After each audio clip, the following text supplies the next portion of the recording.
პირდაპირ ეთერში და გადაცემის ამ ნაწილში ჩვენ ჟურნალისტი ანალიტიკოსი ირაკლი შონია შემოგვერდა. მოგესალმებით, მადლობა გადაცემაში მონაწილეობის პირველში. მე მაყურებელს შევახსენებ თქვენ თავს, თქვენ ობიექტივზე გადაცემებს უძღვებოდით წლების განმავლობაში და მათ შორის ეროვნულ მოძრაობასთან ერთად მოყვებით მთელ იმ პროცესებს, რაც ჩვენს ქვეყანაში ვითარდება დრო და აქედან გამომდინარე ძალიან საინტერესოა დღეს, როდესაც აი ამ პროცესებს აკვირდებით, უშუალოდ მონაწილე ხართ, საით მიდის ქვეყანა, როგორ ვითარდება ამ კითხვებზე სწორედ თქვენგან მოვისმინოთ შეფასებები. კიდევ ერთხელ მოგესალმებით. მოგესალმებით, მივესალმები მაყურებელს, დიდი ხანი აღარ ყოფილ ვარ თქვენი უკვე სტუმარი ვარ, ადრე გადაცემები მიმყავდა, ახლა ძალიან საინტერესოა რესპონდენტის როლში. სამწუხაროა, რომ დღეს ჩვენ არ გვიწევს, ასე ვთქვათ, ისეთი გადაცემის წაყვანა, რომელიც ქვეყნის აღორძინებაზე, განვითარებაზე, პროექტებზე გვექნებოდა საუბარი. სამწუხაროდ ქვეყანა ძალიან მძიმე მდგომარეობაში არის დღეს. ჩვენ მივდივართ დაღმავლობის გზით, მაგრამ ამაში რა თქმა უნდა დამნაშავე არ არის არც ქართველი ხალხი, არც თქვათ რაღაც კონკრეტულად ისეთი არასამთავრობო ორგანიზაციები ან არასამთავრობო ინსტიტუტები.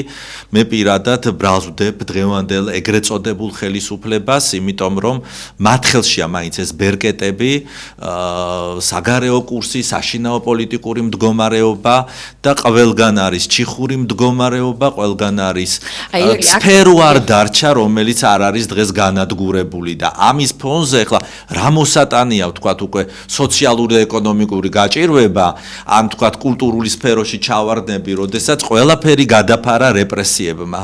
აი აქ ჩაგეკითხებით, როდესაც თქვენ ღიად საუბრობთ იმაზე, რომ მთელ პასუხისმგებლობას, ქართულ ოცნებას და ხელისუფლებას აკისრებთ, ბუნებრივია, ქვეყანაში მიმდინარე ყველა პროცესი არის ყოველთვის ხელისუფლება პასუხისმგებელი, ხომ?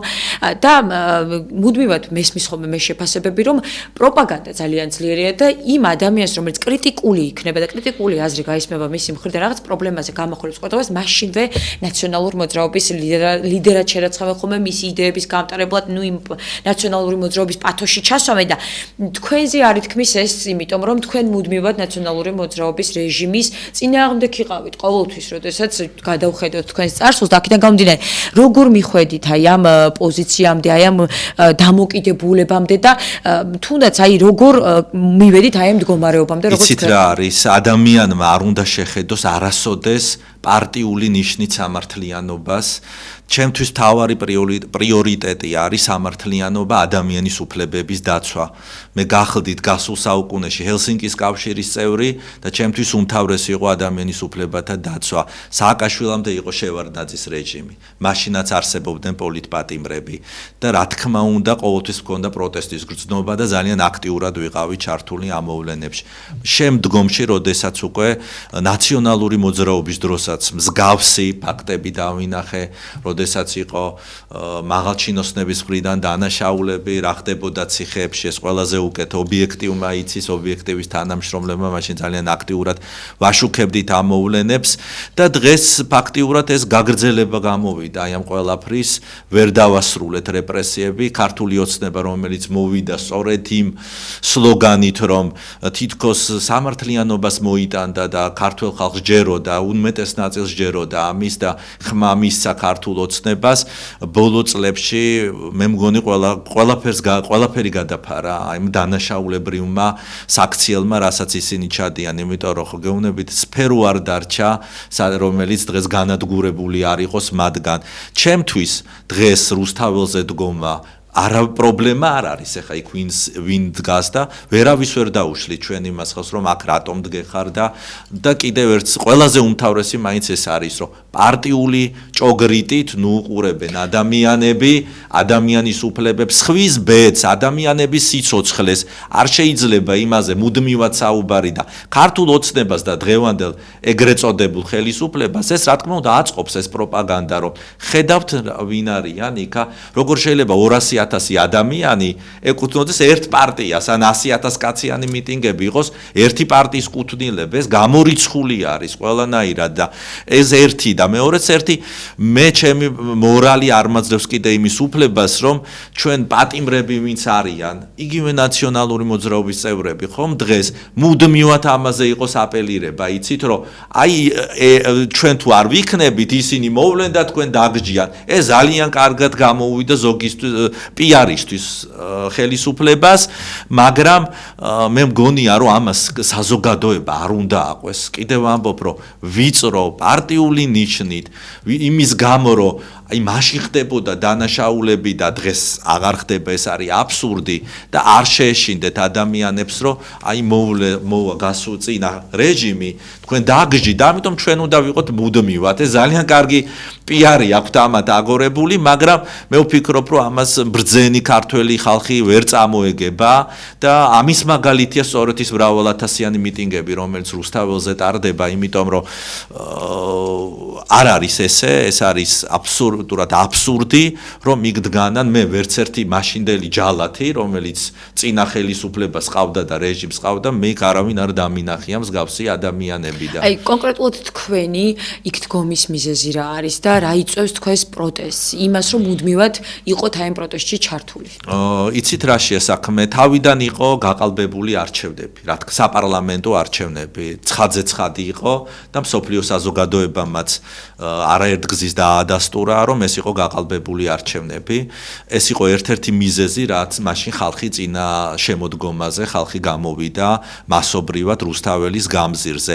მაგრამ კიდევ უფრო დიდი პროტესტი არის ალბათ ქვეყნის საგარეო კურსის შეცვლა, იმიტომ რომ ფაქტიურად კონსტიტუციას უღალატა დღევანდელმა ხელისუფლებამ, იმიტომ რომ ჩვენი გზა იყო ევროინტეგრაციის გზა ცივილიზაციურ სამყაროსკენ, როგორც კი გამოვიდა დღევანდელი ფსევდოპრემიერი და განაცხადა, რომ ჩვენ ვწყვეთ ფაქტიურად ევროკავშირთან თანამშრომლობას, ამის შემდეგ დაიწყო მასობრივი აქციები და იმის მაგივრად რომ დაფიქრებული იყვნენ რაღაცა გამოენახათ ჩვენთვის ხალხთან კომპრომისი, მათ უპასუხეს რეპრესიებით, რომელიც გრძელდება დაუმთავრებლად, აგერ დღესაც კი რომ მოვდიოდი, უყურებდი საინფორმაციო პორტალებს, სადაც დააპატიმრეს, გავიდა სახლიდან და დააპატიმრეს ადამიანი და მსგავსი რამ არ ხდებოდა არც წინა ხელისუფლების და არც იმის წინა ხელისუფლების დროს, რომ ხელისუფლებას ვამბობ ჭყალებში, რა თქმა უნდა, გულისხმობ, რადგან ასე მასობრივად განურჩევლად ასაკისა, სქესისა, ეროვნებისა ყველას აპატიმრებენ, მსგავსი რამ ასეთი რეპრესიები ალბათ შეიძლება მართლა 37 წელს ხდებოდა. 90-იან წლებიდან მოყოლებული მე გავიარე მთელი ეს პერიოდი, აბსოლუტურად ყველა ეტაპზე იყვნენ პოლიტპატიმრები, მაგრამ აი ესეთი მასობრივი დაპატიმრებები არ იყო, რომ დღეს სასამართლო ხომ აღარ არსებობს და რაც არის და რასაც ქვია, ასე ვთქვათ, სასამართლო ვერ ახერხებენ, იმდენი საქმეები არის, ვერ ახერხებენ განაჩენების გამოტანას. იმდენად ხა გუშინ და გუშინწინ ჩვენი ახლობლები არიან დაპატიმრებული მეგობრები, ვინც რუსთაველზე დგან და მინდოდა რომ გამომეხატა მათთვის მხარდაჭერა და მივსულიყავი სასამართლო პროცესზე. ადვოკატებს რო ვესაუბრე, მითხრეს რომ ირაკლი შეიძლება ღამე იყოს სასამართლო პროცესი. ისე რომ არც არავის გააგებინონ. აი წარმოგიდგენიათ, ეს ხო წარმოუდგენელი რამ, ეს ხომ არ არის რაღაცა საფრანგეთის რევოლუციური კომიტეტი, რომელიც გილოტინაზე აგზავნიდნენ საერთოდ ადამიანებს. ეს ხდება დღეს საქართველოში და თან დარბაზშიც, რომ ყველას აქვს უფლება რომ დაესწროს, სკამები არის აღებული, ფეხზე დგომა არ შეიძლება და ფაქტიურად დახურულ კარს მიღმა ტარდება ეს პროცესები და რაც მთავარია, ყველას ხო თავისი ინდივიდუალური საქმე აქვს, ასე ვთქვათ, პატიმარს, ხომ? და უნდა შეიყვანონ ერთი ადამიანის პროცესი უნდა იყოს, ხომ? ეს ასე არ ხდება, მასობრივად შეყავთ ადამიანები და ფაქტიურად აი ესე განაჩენებს არ იგებს მოსამართლე. ადვოკატს ფუნქცია დაკარგული აქვს საერთოდ და თბილისის იზოლატორები, აი ეს წინასწარი დაკავების საყნები, იმდენად არის გადატვირთული ეს დღეები, რომ ადგილი არ არის და უკვე რაიონებში დაიწყეს ადამიანების პატიმრების დარიგება. ვგებულობთ აი ისე, იცით როგორ არც აგვეუბნებიან ვინსად არის დაპატიმრებული. მსგავსი რამ როგორ შეიძლება არ არის დარღვევა, როგორ არ არის ეს დარღვევა. ომბუდსმენი დუმს. ომბუდსმენის აპარატი არის ძალიან უნიათო.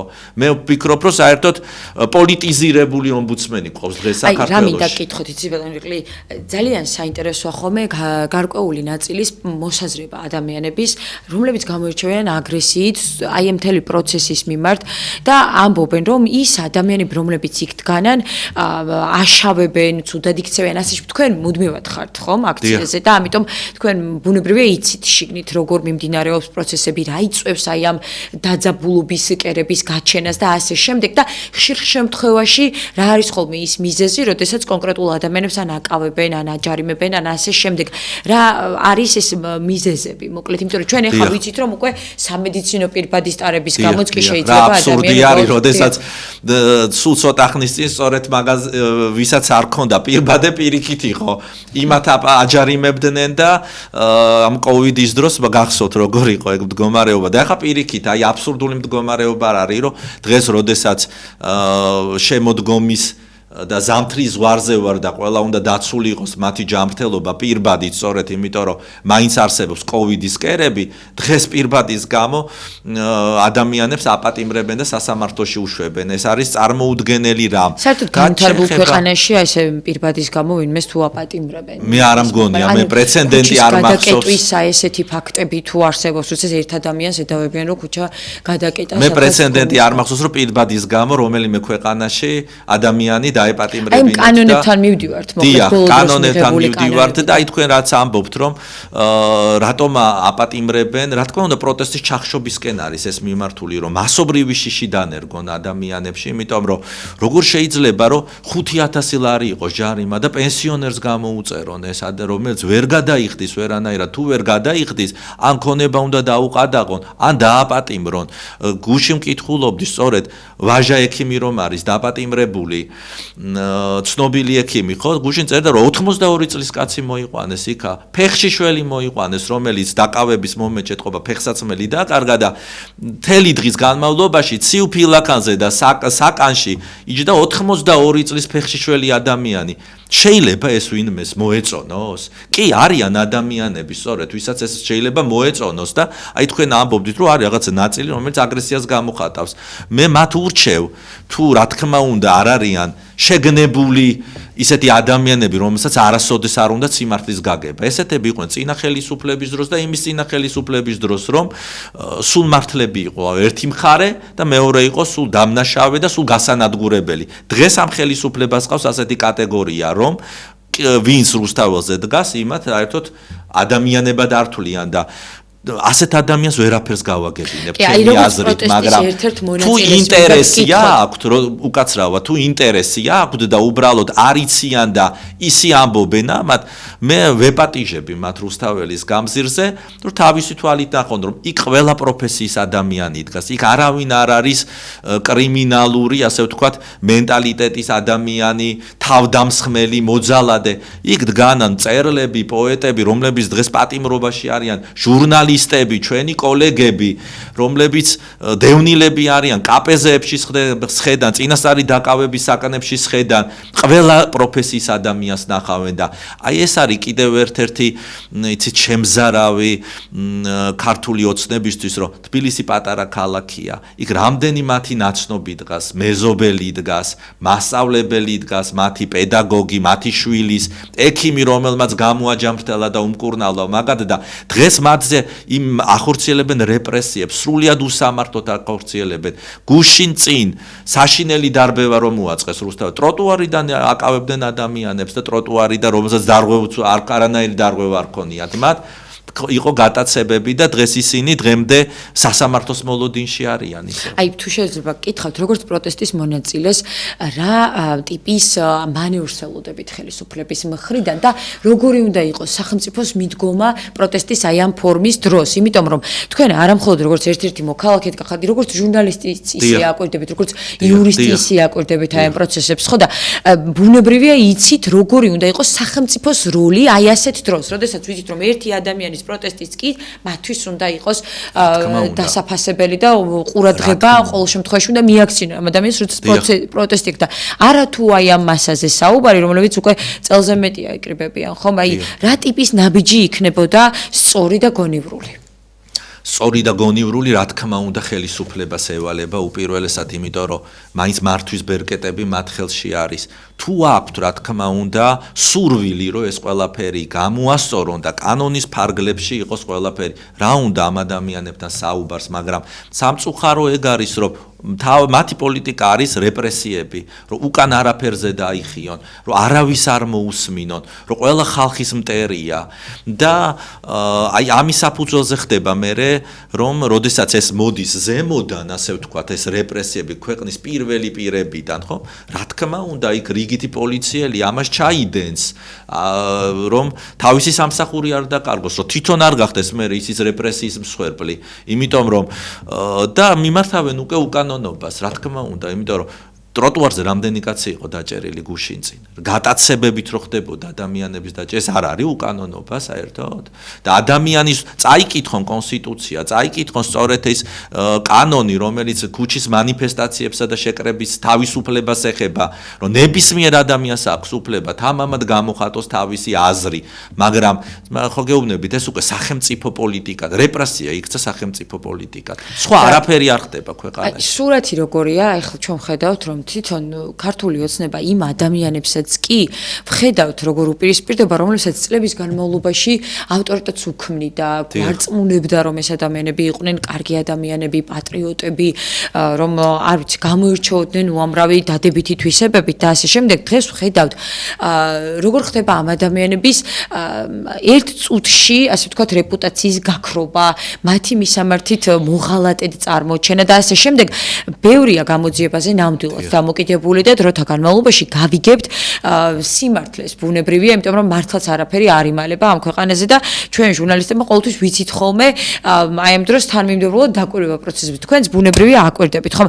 აი მაშინ, როდესაც სხვადასხვა პოლიტიკურ პარტიებს ამ წლების განმავლობაში აკვირდებით, აი დღეს ქართული ოცნების საქციელი როგორ შეიძლება აიხსნას, როდესაც გვარწმუნებენ, რომ კორუფციასთან ბრძოლაა და რეალურად ძალიან დიდი ნიშნებია იმის, რომ ეს არის მხოლოდ და მხოლოდ შიდა პოლიტიკური ბრძოლა. თქვენი შეფასება როგორია ამ ნაწილში? თვითონ ვერ გრძნობენ, მე მგონი, როგორ ანგრევენ მთლიანად თავისივე მართველი გუნდის პრესტიჟს. ჩემი აზრით, რა თქმა უნდა, ხელის დაფარება არაფრით არ შეიძლება, მაგრამ როგორ 12 წელი დასჭირდათ იმის გამო, რომ დაფიქრებულიყვნენ, გაიარონ ქუჩაში და ნახავენ, რამდენი გაჭირვებული ადამიანია და გაიკითხონ და გადახედონ ერთი თავიანთ კოლეგებს, როგორ არიან, საიდან აქვთ ამდენი ქონება, რომელიც ვერანაირი ხელფასი დღეს ვერცერთი სახელმწიფო ჩინოვნიკის ვერ გაწუდება, რომ სასახლეები და აი ასეთი ისინი წამოჭიმონ რაღაც ათასნაირი მატერიალური სიკეთეები. რომ არ იცოდნენ გუნდში ამის შესახებ. დარწმუნებული ვარ, იცოდნენ, მაგრამ ის გუნდიც